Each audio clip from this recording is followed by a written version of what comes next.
এই যে সারদা যেসব ঘটনা ঘটছিল, আমি নিজে চিঠি পাঠিয়েছিলাম তার কাছে, কিন্তু তিনি বললেন যে আমি জানতাম না। তো যখন যেরকম বললে সুবিধা হয় তিনি বলে দেন, তার জন্য কোনটা ঠিক বেঠিক কোনটা ভাবার কোনো কথা।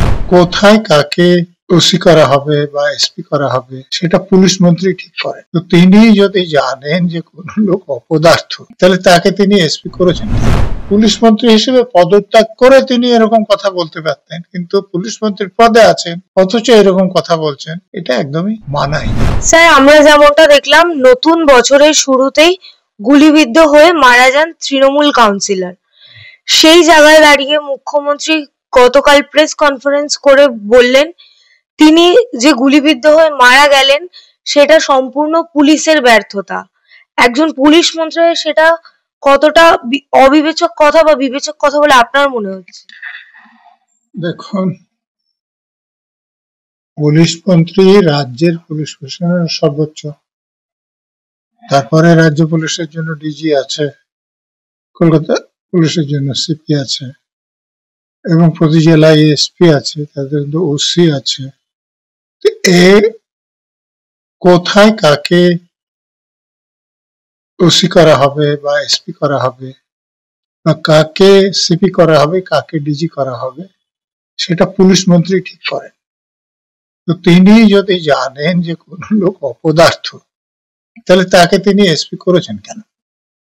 এবং তিনি যখন পুলিশ মন্ত্রী, তিনি কি করে একজন পুলিশ অফিসারকে এরকম করে দায়ী করতে পারেন নিজের দোষ অস্বীকার করে?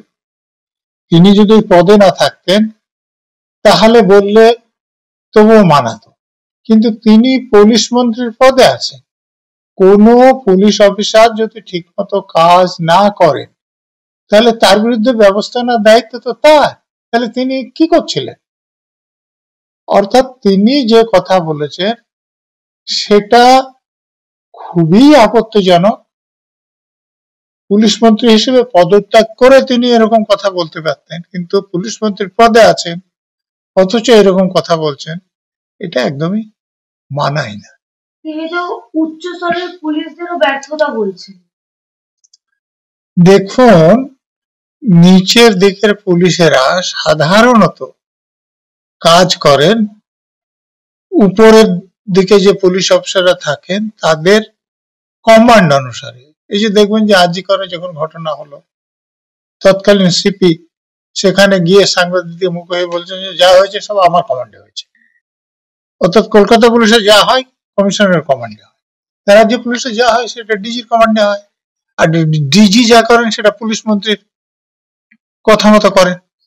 তো তাহলে পুলিশ যদি ব্যর্থ হয় তার সব থেকে বেশি দায়িত্ব পুলিশ মন্ত্রীর, কারণ কাকে কোথায় পোস্টিং করবেন সেটাও তিনি ঠিক করেন, এবং কারোর বিরুদ্ধে যদি ব্যবস্থা নিতে হয় সেটাও তারই নেওয়ার কথা ছিল।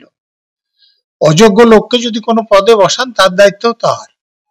অতএব তিনি পুলিশ মন্ত্রী আছেন অথচ এরকম কথা বলছেন, এটা একদমই বেমানান। এই রাজ্যে পুলিশ মন্ত্রী যিনি তিনি শাসক দলের নেত্রী, সেই জায়গায় তৃণমূল কাউন্সিলরই যদি পুলিশের কাছে সুরক্ষিত না থাকে সাধারণ মানুষের অবস্থাটা কোথায় গিয়ে দাঁড়াবে? দেখুন, এ রাজ্যে ভোটের সময় গুন্ডা বদমাশদের, বিশেষ করে যাদের হাতে অস্ত্র আছে সেই সব গুন্ডা বদমাশদের কাজে লাগাচ্ছে রাজনৈতিক দল। তো ফলে যাদের কাছে আগ্নেয়াস্ত্র আছে সেগুলো বেআইনিভাবে আছে, কিন্তু পুলিশ উদ্ধার করতে পারছে না বা করছে না। এখন তাদের কাছে অস্ত্র আছে, তো তারা সবসময় বিরোধী দলের লোকদেরকে খুন করবেন। যখন শাসক দলের দুই গোষ্ঠীর মধ্যে বিরোধ, তখন এক গোষ্ঠীর হয়ে অন্য গোষ্ঠীর লোককে খুন করবেন না, এ নিশ্চয়তা কে দেবে? এ নিশ্চয়তা থাকে না বলেই এই যে খুন হচ্ছে। আপনি মালদায় যে খুনের কথা বলছেন, যে দেখুন 22 সালে অন্য একজন তৃণমূল নেতার উপর এরকম আক্রমণ হয়েছিল, এবং সে আক্রমণের জন্য সন্দেহ করা হয়েছিল যিনি গতকাল খুন হয়েছেন তাকে। এবং তখনই আপনারা দেখবেন যে পুলিশ মন্ত্রী বলেছেন যে তার সিকিউরিটি তুলে নেওয়া হয়েছিল। কেন তোলা হয়েছিল? যখন এরকম একটা অ্যাটেম্পট টু মার্ডার কেসে তাকে সন্দেহ করা হয়েছিল, তখন তোলা হয়েছিল। তো তারপরে তার উপর অ্যাটেম্পট হয়েছে এবং সেটা সফল হয়েছে। তো তাহলে যেখানে গোষ্ঠীদ্বন্দ্ব থাকবে, এক গোষ্ঠীর লোকেরা অন্য গোষ্ঠীর লোকেদের খুন করার জন্য ভাড়াটে খনি লাগাতে পারে। আর এখন তো যারা রাজনৈতিক দলের নেতা নেত্রী তাদের অধিকাংশই অপরাধী। আপনি নিম্ন স্তরের নেতাদের ছেড়েই দেন, এই যে পার্লামেন্টের ইলেকশন হলো, আপনি দেখুন তো অর্ধেক এমপির নামে কেস আছে, তাদের মধ্যে বেশ কয়েকজনের সাজাও হয়েছে। তো এইরকম অপরাধীরা আজকে MP, MLA, councillor, panchayat member এসব হচ্ছে। অতএব খুনোখুনি হওয়াটা খুবই স্বাভাবিক। খুব সৎ ভদ্রলোক এরকম লোকেরা এখন এমপি হচ্ছে না, এমএলএ হচ্ছে না, কাউন্সিলর হচ্ছে না, পঞ্চায়েত মেম্বার হচ্ছে না। তো যদি গুন্ডা বদমাশরা এসব পদে আসে, তো তাহলে একে অপরকে খুন করার চেষ্টা তো করবেনই, এবং সেটাই হচ্ছে। অন্যদিকে মুখ্যমন্ত্রীকে এটাও বলতে শোনা গেল, লক্ষ্মীর ভান্ডার যারা পাচ্ছেন তাদের বিধবা ভাতার জন্য দৌড়াতে হবে না বা কান্নাকাটি করার দরকার নেই। রাজ্যটা কি তাহলে শুধু ভাতা দিয়েই চলছে?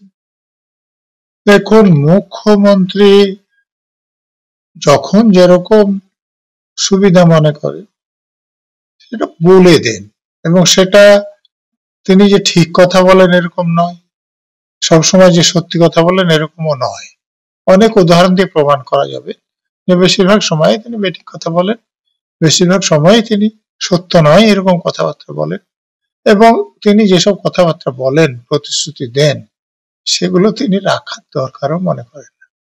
বলুন।